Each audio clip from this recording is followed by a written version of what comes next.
السلام علیکم، بسم اللہ الرحمن الرحیم۔ آج میری ویڈیو کا عنوان ہے طوفان نوح کے بعد دنیا دوبارہ کیسے آباد ہوئی۔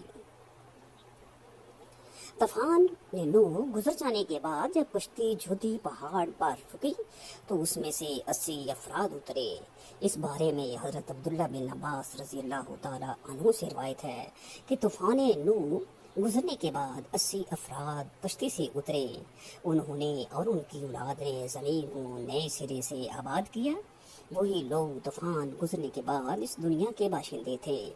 حضرت امام ابن عساکر رحمۃ اللہ اپنی کتاب تاریخ دمشق لاب بن عساکر میں لکھتی ہے کہ حضرت آدم علیہ السلام کے دنیا میں تشریف لانے سے لے کر اب تک 9288 سال گزر چکے ہیں، اور حضرت نوح علیہ السلام اور حضرت موسیٰ علیہ السلام درمیانی وقفہ 1900 سال کا ہے۔ حضرت آدم اور حضرت نوح علیہ السلام کے درمیان 1142 سال کا فرق ہے، یعنی حضرت آدم کی وفات کے تقریباً 1420 سال بعد طوفان نوح کا عذاب دنیا پر واقع ہوا۔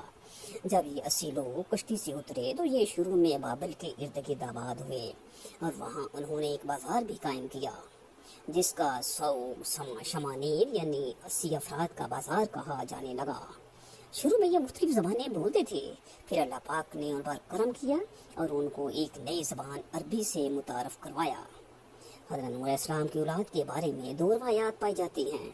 پہلی روایت یہ ہے کہ طوفان نوح سے قبل حضرت نوح کی کوئی اولاد ہی نہ تھی، جبکہ دوسری روایت جو کہ کافی مستند ہے کہ طوفان سے حضرت نوح علیہ السلام کی اولاد موجود تھی، جبکہ ان کے بیٹے سام کی عمر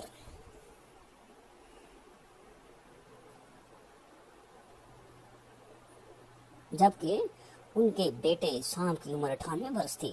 یہ یاد رہے کہ طوفان نوح میں تمام انسانیت کو اللہ پاک نے ہلاک کر دیا، سوائے ان 80 لوگوں کے جو کہ حضرت نوح علیہ السلام پر ایمان لائے اور کشتی میں سوار ہوئے۔ آج یہ ساری دنیا نسل نوح علیہ السلام ہی مانی جاتی ہے۔ اللہ پاک قرآن پاک میں فرماتا ہے، اور ہم نے اس کو اولاد کو باقی رکھا۔ حضرت ابن عباس رضی اللہ تعالیٰ عنہ سے روایت ہے کہ حضرت نوح کے 4 بیٹے پیدا ہوئے، سام، یافس اور کنان۔ حضرت سام کی اولاد سفید اور گندمی رنگ کی پیدا ہوئی، حضرت حام کی اولاد کالی پیدا ہوئی۔ تیسرے بیٹے حضرت یافس کی اولاد سرخی مائل پیدا ہوئی، اور چوتھا بیٹا کنان تھا جو کہ طوفان نوح میں بھی غرق ہوا تھا۔ حضرت ابو قتادہ سے روایت ہے تمام انسان حضرت نوح علیہ السلام کی اولاد ہیں۔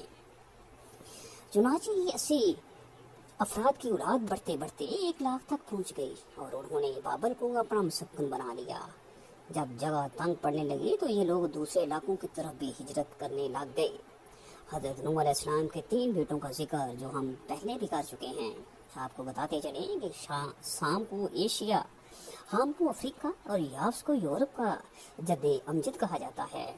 اس بات کو تاریخ کی تقریباً تمام کتب میں بیان کیا گیا ہے، یہاں تک کہ مغربی تاریخ دان بھی اس کو مانتے ہیں کہ اس وقت جو ہم دنیا میں موجود اقوام ہیں سب کی سب حضرت نوح کی انہی 3 بیٹوں کی اولاد سے ہیں۔ حضرت نوح علیہ السلام کے 3 بیٹوں میں سے حضرت سام کو یہ اعزاز حاصل ہے کہ طوفان آنے کے بعد آنے والے تمام انبیاء انہی کی نسل سے تھے۔ سب سے پہلے حضرت نوح علیہ السلام کے بیٹے حضرت سام کی اولاد کا ذکر کرتے ہیں۔